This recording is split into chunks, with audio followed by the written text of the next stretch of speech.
But if you have to build a brand, so one is that in the initial stages, people always talk about are you trying to build a product which is already there because as a category it is already existing. Yeah. But I think what you're shaping up is with the differentiation architecture that is in terms of natural ingredients Yeah. and the quality part, all that, and then the kind of package that you're Yeah. actually educating people. So with all this, maybe you're looking at is you would like to build a brand for Gouri's Yeah. in the snacking field. Exactly. So one is just a product because what is there within this Dabba is just a product. Yeah. But what is there as a package coming to me as a customer is the brand as such. Exactly. And the brand stands for something else. So Yeah. the moment you are playing with the price, so the brand might actually get diluted, especially in the Exactly. So do you see some some dichotomy there? I mean, as an entrepreneur. It's very weird. So I mean the Indian market wants something cheap. It's a value for money market. It's not a price sensitive market. For a lot of the segments, it's a value for money market, which means Indians want to see a bang for their buck. You have to make them believe that, not believe, but you should just provide an honest product that makes them feel that there's value for money. So if they want to spend 500 bucks on cereal, there's a whole segment out there. If I manage to convince them that it's worth the 500 rupees, they'll buy it. But the belly of the market still sits in the cheaper it is, the better it is, because that I can anyways afford. My income is sensitive, very elastic income, so that's how much I have to choose from. Especially if you want the larger markets like UP, Bihar, distribution runs in there, which a lot of companies are doing. So it's tough to. It's like you want something cheap, but you want something good at the same time. But it's difficult to make something good. It costs a lot of money, but you still want it cheap. Right. And then everyone's answer is you have scale, feed more mouths, and all of that will become cheap. Right. But then am I supposed to? If I transfer the cost on to the consumer, he thinks I'm not good anymore. Right. So that means should I keep the profit? Then if I keep the profit, I become a money hungry manufacturer. So like, you're stuck in this like, it's tough, and you have to tread really carefully. And I think one way to do it is to build trust in your brand. Right. Strong enough trust in your. Because I think that anytime you touch here and there, because in the mind of a consumer, the moment the brand trust comes because of 5, 6 things, right? Yeah. The values that it stands for, brand promise, typically the jargon is kind of thing. So what's a brand promise? So it might come from the tagline itself, honestly delicious, right? When you say honestly, I'm sure it runs across the value chain. Yeah, exactly. Right, from sourcing to actually Exactly. selling, right? Yeah. And then you're also describing the nature of the product itself. That is, everything that we sell is very delicious. Yeah, exactly. So I think it's Precisely. very thoughtful, honestly, and the delicious part of it. Now, if I consider that as a brand promise, and you have to stick to it. Yeah. Now, these two definitely will come at a cost. Yes, right? they do. Right, because for example, let's say if you have to look at the honesty part of it, and you're saying that very few brands in the world, and definitely in India, will have as a part of their tagline the word called honesty. This is a value. Honesty is a value. Right? Because if you look at Henry Nestle plant, what Henry Nestle has designed that beautiful thing, there's a nest and there's a bird, and all that. That's what he thought about it, right? I'm saying thing, if I have to draw an analogy, that's what it is like. Honesty is a value. And that's a brand value that I say. Exactly. Now, if you have to sustain that for more period of time, especially as it scales up, you might have this issue. So, how do you plan to, what do you say, like the same balance, the scale, and the quality part? And so, the first thing that we're looking at is the brand promise. How do you want to do it? Well, I know it's a term that's used a lot in the business world. Right. But I don't think it's practiced in India, and that is your customer does come first. Right. The retail market right now, because it's so large and it's not competitive enough, the companies launch what they want, they don't launch what you want. One. Two, really customer service here is like a word. But because say you're a customer service exec running for a company, you put 5 people in your customer service. This is at least going to save. Say we are hitting 100 million. That's not even 10% of the Indian market, less. Can you imagine that 100 million, even 2% of people are calling you per week for customer service? One, you possibly could answer those many calls. 3, you're going to have 50 people go back. But that's how life works in India, right? That's what everyone says. Aise hi chalta hai to chalne do. And there are 2 things I think where we can differentiate ourselves. Where no, the customer does come first. The minute a customer of ours has a problem, we completely replace it. We go personally to their houses, we pick up the product, we see what's changed, we make sure that they know what's changed, and we change it. Especially if you're providing something expensive. A lot of our products, so we actually, this was our first product that ever started, right? Every other product, all 18 products after that, are a result of more than 10 clients coming and sitting here and saying, I want it like this, I want it like this, I want it like this. And that's how we've changed. And then to a point where the other day we had a whole bunch of customers saying, stop making me come here. Can you just be available in the store next to me and make my life easy? And therefore we were like, okay, that was our biggest trigger to be like, You want to be there. let's be available next to the store if somebody wants it. What kind of marketing backup are you planning for? Because I'm sure a brand, very fledgling brand, like especially in this kind of tough market Yeah. in CDLs, because you're up against some of the biggies there. So one is definitely, I think, giving you back with Brand. social marketing, Yeah. social media marketing kind of thing. So what's an idea of properly the marketing engine for this brand? Well, one is to make sure that this brand promise is heard by everywhere. So the two things I sorry I mentioned that one is to make sure that the customer comes first and you listen Right, to him, right. and two is to give this hell bent attitude towards quality. To make sure that their product is consistent every time they come through. That's the only way in food can you drive your brand promise, right? But tell me, Vidur, that's a fallacy. I mean, I won't say fallacy, but then that's a, again, I would say the perplexity of this. The quality, like people say, lies in the eyes of the beholder kind of thing. So Yeah. the for a customer, I don't get to see the quality. I get to see the quality only when I'm consuming. Or I mean, this is something that it's just consume and you consume. You cannot Yeah. preserve. Yeah. And the moment it's like it's immediate gratification. I Yeah. consume a bar, I consume a chocolate or whatever it is. Exactly. Then I realize yes, one is based on the quality of this one, and also because the food. One is just the taste that I enjoy at the moment of consumption. Other one is the feel that I get after consumption. Yeah. Because sometimes you get this the after effects kind of thing. So maybe I feel very happy after having this. So how do you plan to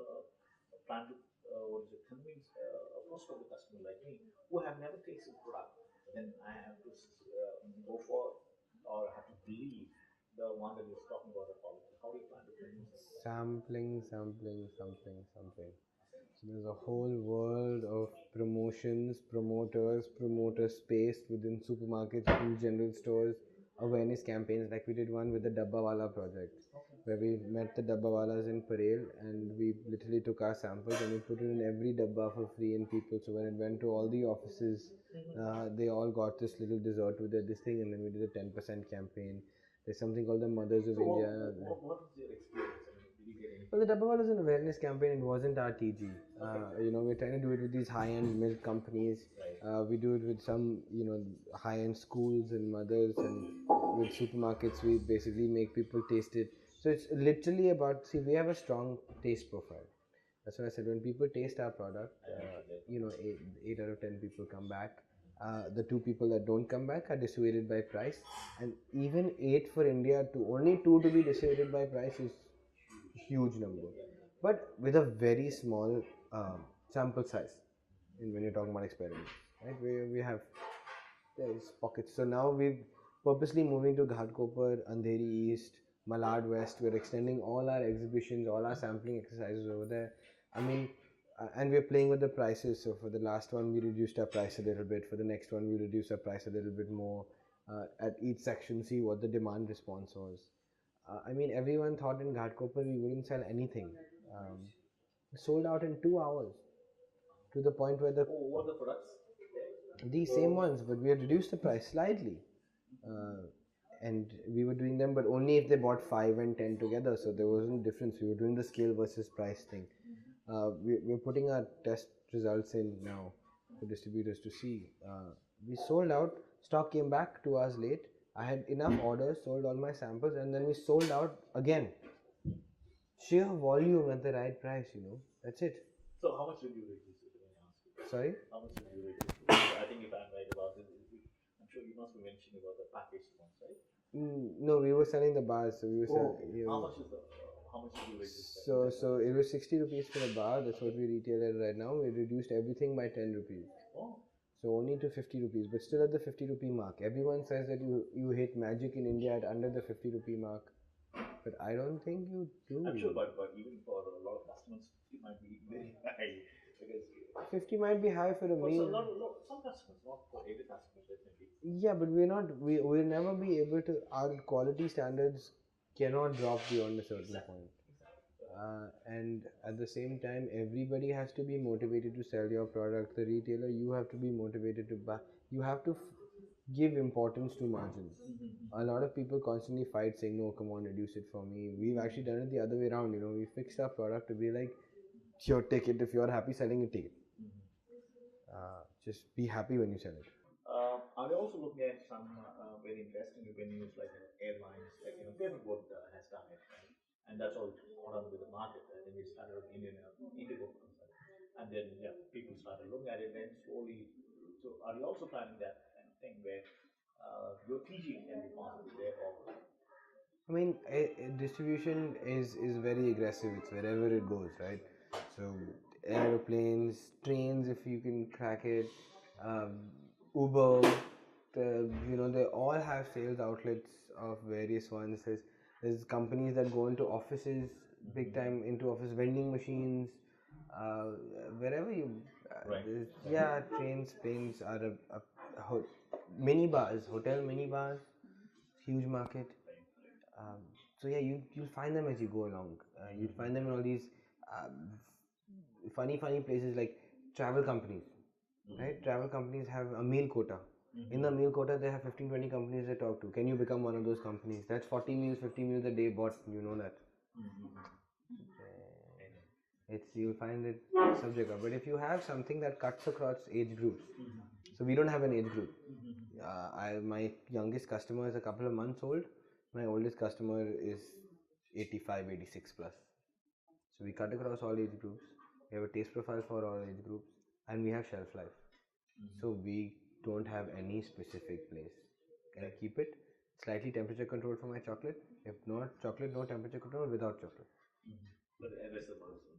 Okay, now let's look at, I think, one of the last things that we're looking at is the packaging part in detail, Vidur. So I think if you can give us more detail as to why the new packaging made more sense. Maybe from the point of businesses, it made more sense because it has to sit on a shelf. Exactly. Maybe this can sell off the shelf in terms of retail, pure retail in the sense. Maybe someone who walked to your office in this place, and then maybe you can just hand over across the table. But then for you to sell a typical organized retail market, maybe you need a different thing. So what made, the economic sense in terms of going for this one? Well, it doesn't make economic sense so far because we don't have scale. Packaging, you need huge amounts of scale in India for the prices to come down. Okay. But you do it for as a brand building cost, most probably. Now, right now, if I'm selling to a bunch of people, I'm standing there selling, right? This is standing there selling. That's it. You have maybe a promotion and this. This is your brand. This is what's representing you. This at the same time must protect your product from the elements, and at the same time represent you, and at the same time be compliant. Things like 1/4 of your fascia must be FSSAI rules and all this various everything on the box is designed. But the packaging plays a very important role in India in taking your brand to your consumer, in explaining your point of view, and you must find ways for them to not just be shiny but enticing. And that's what we've tried to do with when I was explaining before that, with what we provide, how we provide it, a little story that makes it kind of fun. Like for this one, we've actually given Magic Millet a character. So he says, "Hey there, I'm Mr. Millet, aka locally known as Rajgira," and it goes on and talks about his wife and his assistant, Mrs. Apricot, and puts together this little story for people to read. And at the same time, your brand must inherently try and make people happier. That's what we like to go for. Right. We want our consumers to always be happy, and it depends what brand values you choose. We choose honesty, we choose happiness. These are not easy things. They're easy to write. They're not as easy to follow, and which is why they are respectable qualities to go after. And I just hope we could do that. That's Very basically it. And lastly, I think what kind of challenges do you foresee in terms of scaling it up, right from investment, right from setting up the infrastructure, and the manufacturing phases, I mean, and then reaching out your product actually walking the last mile in any part of the country. Yeah. Right? I mean, everyone thinks that once they're listed with the supermarket, they're done. That's actually when they started. You have to make sure that you create a market in the supermarket, that they come back to Bandra Ka Nature's Basket to buy Gouri's. You have to create that segment for them, and it's your cost, it's not theirs. And that is very expensive. Plus the scale, merchandisers, is your box kept correctly? Is it still kept in the sex section? Do we have to change it? What are the people on the floor saying? Are they talking about it? Is somebody else saying something else? So that is in the distribution side. So one, yes, is the funding to find the space. Once you find the space, it's about moving it down to the market. Funding is a problem, but it'll come through because the Indian food market is good. Once you find your space, compliance infrastructure, be careful, please do your research, get into compliance infrastructure. Then you need the right partners to take you to market, or if you want to invest in it yourself, both together are huge investments. Choose either former or latter. And are you looking for any investors at this stage now? No, not at this stage. We're not looking for any investors. It's a combination of organic growth and family and friends funding that's helping. We are in the green, so we're a profit-making business now.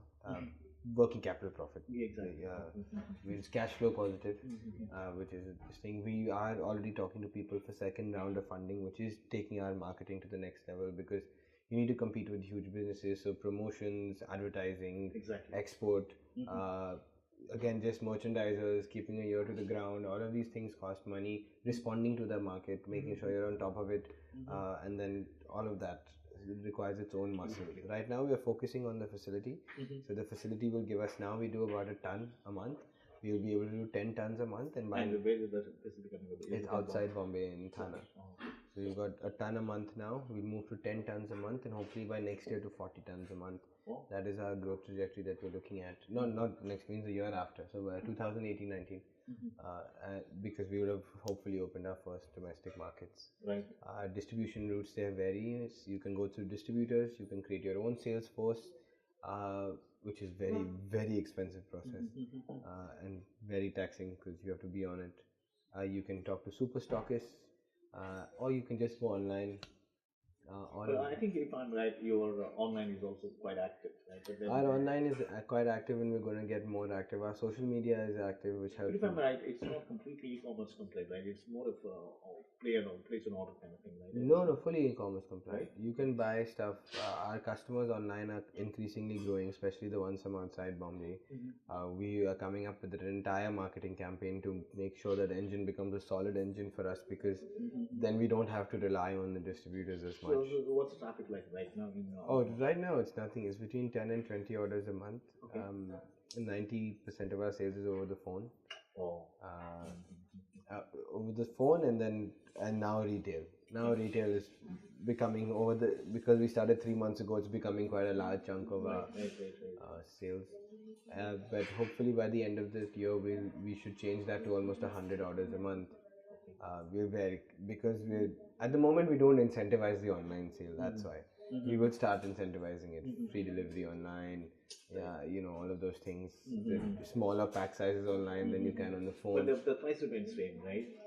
Yeah, unless we. Are you planning for any special discounts? No, so we're reducing the pack size. So even for this, so basically people will not buy it when it's at 500 rupees, but people will buy it if it's at 350 rupees for 350 grams. 500 rupees for 500 grams you won't buy, but 350 rupees for 350 grams you'll buy. So we're doing the same thing. The 350 gram pack will go onto the website. Our 10 bar pack will go onto the website, and now we only sell in 20s. Also, till last year, mom didn't have the infrastructure to run the scale. Now she does. So that's why the prices were purposely put up. Because we couldn't deal with demand. And also you might like to bundle them together and then bundle them together. And you can do all of those things. And once we do that, back with some marketing expenditure month on month, by December you'll see it responds very fast. Responds very fast. Good. Thank you so much.